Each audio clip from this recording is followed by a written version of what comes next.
والصلاة والسلام على له مقاليد السماوات والأرض. Allahu subhanahu wa ta'ala I përket sundimi në qiell dhe në tokë. Ai ka çelësat e thesareve në qiell dhe në tokë. Ai ka në dorë thesaret e mëshirës dhe të mjeteve të jetesës. Të gjitha burimet e jetesës janë dorë të Allahut. Është Allahu ai që I drejton. Prandaj në vazhdim thot: "Yabsutu ar-rizqa liman yasha'u wa yaqdir." Ai ja jep rrezikun me bollak kujt të doj. Dhe ja pakson rrezikun kujt të doj. Rreziku është në dorë të Allahut. Mjetet e jetesës, rreziku është jetesa. Janë mjetet e jetesës. Dhe Allahu I lartësuar është ai që I ndan mjetet e jetesës. Kujt të doj, Allahu I lartësuar I jep rrezik me bollak. Dhe kujt të doj, ja pakson. Pra I jep rrezik të mjaftueshëm, por më pak se sa të tjerëve. Por Allahu I lartësuar mjetet e jetesës I ndan sipas dijes dhe urtësisë së Tij. Gjithçka Allahu I lartësuar e bën me urtësi. Kë e bën të pasur, e bën me urtësi. Dhe kë e bën të varfër, e bën po me urtësi. Nuk ka gjë që Allahu I lartësuar e bën kot. Prandaj në lidhje me mjetet e jetesës, e para një duhet që të rrisim bindjen se ne muslimanët e kemi bindjen që gjithçka në dorë të Allahut, rreziku në dorë të Allahut, por dhe ke bindja e njerëzit janë shkallë. Ka njerëz që kanë bindje të zbehet, ka që kanë bindje të fortë, kanë iman të fortë. Të rrisim bindjen se mjetet e jetesës janë në dorë të Allahut. Allahu është ai që ndan rrezikun njerëzve.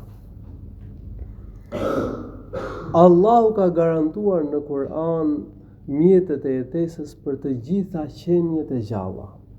Nuk ka qenje të gjallë vetëm se rrezikun e ka garantuar Allahu I lartësuar për ta. Përfshi edhe shpendët që fluturojnë në hapësirë, edhe kafshët në det.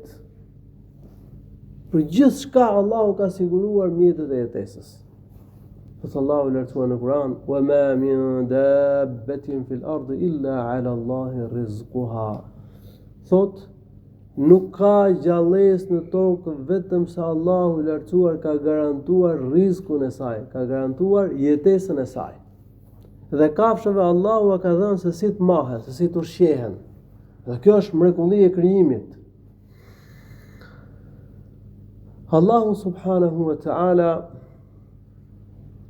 është betuar në Kur'an se rreziku dhe të gjitha ato që janë premtuar, janë shkruar, dhe kjo është hak.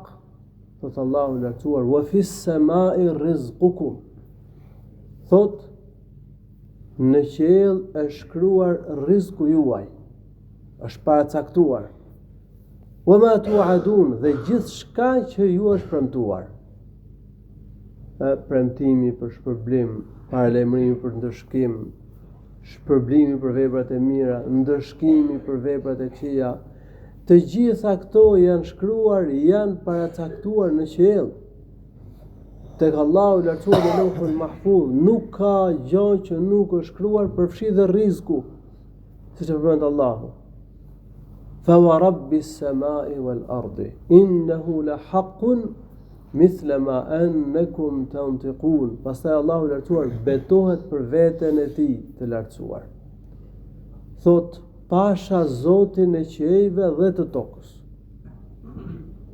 Rreziku që është premtuar se është shkruar në qiell dhe gjithçka tjetër që është premtuar është hak, është e vërtet.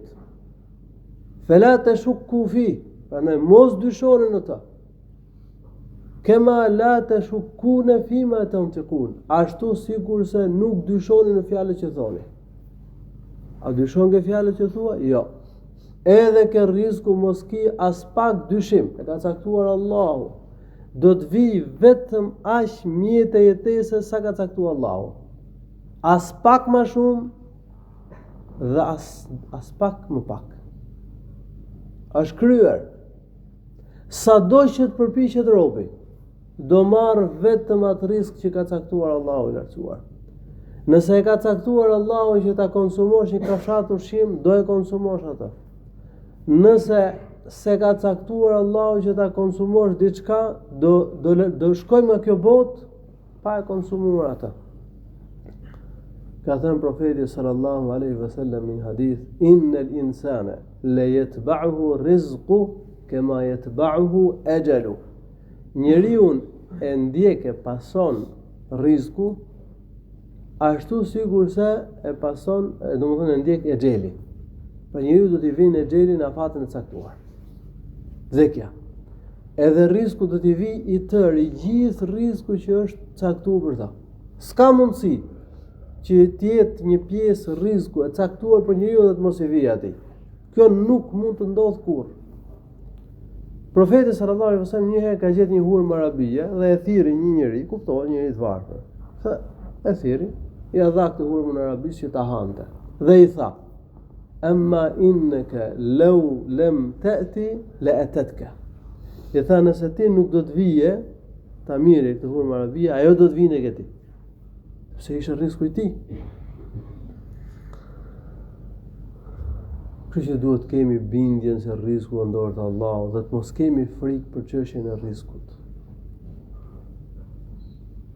Mos kemi frikë për të ardhmen, se si do mahemi, si do ushqehemi, sepse e ka premtuar Allahu subhanahu wa ta'ala. Frika nga e ardhmja, frika nga jetesa, ama për shejtanit. Allahu në Kur'an ka premtuar rrezkun, ka garantuar rrezkun, ndërsa shejtani na frikson për çështjen e rrezkut. Thot Allahu në Kur'an: "Ash-shaytanu ya'idukumul faqr." Shejtani ju frikson për rrezkun. Prandaj frika nga e ardhmja, si do ushqehem, si do marrim fëmijët e mi, me çfarë do punojnë në të ardhmen, është nga shejtani. Nëse njeriu ka ku të strehohet, ka ushqim, ai sa i mjafton për një ditë, i ka rregulluar punën për një ditë, mos ketë marak dhe shqetësim për çfarë vjen. Kështu sipas haditheve të profetit sallallahu alaihi wasallam, ka thënë një hadith profetit sallallahu alaihi wasallam: "Men asbaha mu'afan, yani aminan fi sirbi, mu'afan fi jasadi, wa 'indahu qutu yawmihi, فكأنما حيزت له الدنيا بحذافيرها." Thot profeti sallallahu alaihi wasallam, kush kdhihet në një ditë me shnet në trup, i sigurt në vetvete dhe ka ushqim, ka rizq, ai sa i mjafton për këtë ditë, ai jon si të ketë gjitha mirësitë e dynjas. E se ti drejtohet, shikon veten e tij, vëren gjendjen e tij. A kam shnet? Alhamdulillah. A jetojnë i sigurt? Po. U bon 2. E treta, kam ushqim për të mbajtur sot deri në darkë? Po. Kam gjithat mirët e botës. Kështu është sipas haditheve të profetit sallallahu alaihi wasallam. Imagjino që ka njerëz që po vdesin nga uria. Allahu na ruaj. Ka njerëz që s'kan siguri, janë kushte lufte. Po ka njerëz që vuajnë nga smundjet, ka ai sa dush ushqim për të ngrënë për ty, por nuk mundet, pse? Është i smur. Që duhet i vlerësojmë mirësitë e Allahut të lartësuar. Një çështje tjetër. Allahu i lartësuar ja lehtëson rrezikun atij që i kryen detyrat e fesë dhe ruhet nga gjunahet. Atij që ka përparësi ahiretin. Edhe këtë do ta ngulisim mirë në mendje. Se një pjesë e muslimanëve mendojnë që po të bësh harame, po të bësh hile, po të mashtronsh, do kesh më shumë rrezik. Do e kalosh më mirë. Nuk mund të bësh jetesë të mirë sipas tyre. po që se nuk bën hile, nuk mashtron, nuk ushqehesh me haram, nëse i kryen mirë detyrat e fesë, nëse ruhesh nga gjunahet, do bish vështirësi sipas menjes tyre. Realisht, ajetet e Kuranit dhe hadithet e profetit na mësojnë kundërtën. Ti kryejmë mirë detyrat e fesë, të ruhemi nga gjunahet, të jemi të saktë në fe, të kemi përparësi ahiretin, do kemi lehtësim në kushtet e jetesës. Dhe lehtësoj Allah dhe rizkun. Prandaj Allah ka thënë në Kur'an: "Wa man yattaqillaha yaj'al lahu makhrajan wa yarzuqhu min haythu la yahtasib." Kush ka frikë Allahun, Allahu i lartësuar do t'i bëjë atij rrugdalje nga vështirësitë, do e shpëtoj nga vështirësitë dhe do t'ia jap rizkun. Rizku është jetesa. Nga nuk e mendon. "Wa man yatawakkal 'ala Allahi fa huwa hasbuh." Kush mbështetet tek Allahu, Allahu i lartësuar do t'i mjaftoj. Dhe sipas ajetit të Kuranit, kush i ruhet dënimit të Allahut, duke zbatuar detyrat, namazet e tjerë dhe duke u larguar nga gjunahet, Allahu do ja sjellë rizkun, jetesën nga nuk e mendon, do ketë lehtësim për to. Lehtësim të veçantë për atë që është i devotshëm.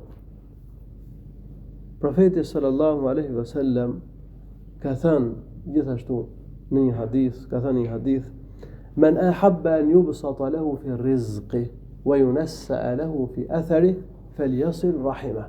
Kush dëshiron që Allahu t'ia jap rizkun me bollak dhe t'i shtyhet dhe afati jetesës, afati jetës e xheli, atëherë le të mbaj lidhet me farefisin, sillet mirë me prindit, u bëj mirë prindërve, të kërkoj fisin, të ndihmoj njerëzit e fisit. Kjo është shkak që Allahu i lartësuar robit i jap rizk me bollak dhe t'ia shtyjë afatin e jetës. Por ato që janë përfundimtare tek Allahu në Lauhul Mahfuz, në dijen e Allahut nuk shtyhen. Mirë, po Allahu i lartësuar ka ditë që robi do bëjë këto sebebe dhe ato që i ishte shkruar më përpara, që është shkruar për herë të parë, Allahu subhanahu wa taala e ka shtyer. A mos i kjo dhe ajo, të gjitha janë të shkruar në Lauhul Mahfuz. Melajket din dhe kanë shkruar në fletët e tyre për zbatim afatin e parë dhe atë nivelin e parë të riskut. Pastaj marrin nga urdhri nga Allahu i lartësuar për shkak veprave të mira që bën ky rob, që t'i shtohet risku dhe që t'i shtyhet afati jetës. Pra duhet ta dimi fjalë që veprat e mira, që mirësjellja me fisin, kur i bëjmë mirë fisit, Allahu subhanahu wa taala na shton rizkun dhe na shtyn afatin e jetës. Profeti sallallahu alaihi wasallam ka thënë në një hadith: "Tot men kanat al-akhiratu hammu, jama'a Allahu shamlah, wa ja'ala al-ghina fi qalbihi wa atathu ad-dunya wa hiya raghima." Kush ka si synim ahiretin, domethënë përparësi ka ahiretin. Dynjon e ka dytësore, ahiretin e ka përparësi. Këti njeriu Allahu i lartësuar do t'ja bëj mbar punët e kësaj bote. Do t'ja mundsoj që t'i shkojnë mbar punët. Do t'jeti përqendruar mirë. E kjo e para. E dyta, Allahu do t'a bëj të kënaqur në zemër me ato që ja ka dhënë, me riskun e mjaftueshëm. E treta, dynjoja do t'i vije për ulur e nënshtruar, nuk do lodhet shumë ky në kërkim dynjos. E lese Allahu, e ka thonë profeti: "Wa atathu ad-dunya wa hiya raghima." Do i vijë dynjoja e nënshtruar. Ky shkon drejt ahiretit, dynjoja vjen nga pas. Nuk lodhet fare. Po se bebet nuk lodhet shumë. E kundërta ndodh me atë që ka si synim dynjon. Thot profeti sallallahu alaihi wasallam: "Kush ka si synim dynjon, Allahu do të bëjë që të mos ketë marrësi ke punët e dynjos, mos ketë përqendrim." E para. E dyta, Allahu do t'ja vendos varfërinë midis dy syve. Ai mund të ketë shumë, por prap ka frikë nga varfëria. E treta, nuk do i vi nga kjo botë vetëm sa ai sa është paracaktuar për të. Ndaj duhet që të arrisim sigurinë ke Allahu, ta lidhim zemrën me Allahun, të kemi mbështetjen tek Allahu për çështjen e rrezikut dhe të përvishemi takwas, të kryejmë detyrat e fesë, të ruhemi nga gjunahet, të kemi synim ahiretin që Allahu i lartësuar na e lehtësoj rrezikun, na e lehtësoj jetesën. Allahu shpëlbet të mia, alhamdulillahi rabbil alamin, wa sallallahu wa sallam ala nabiyyina Muhammad.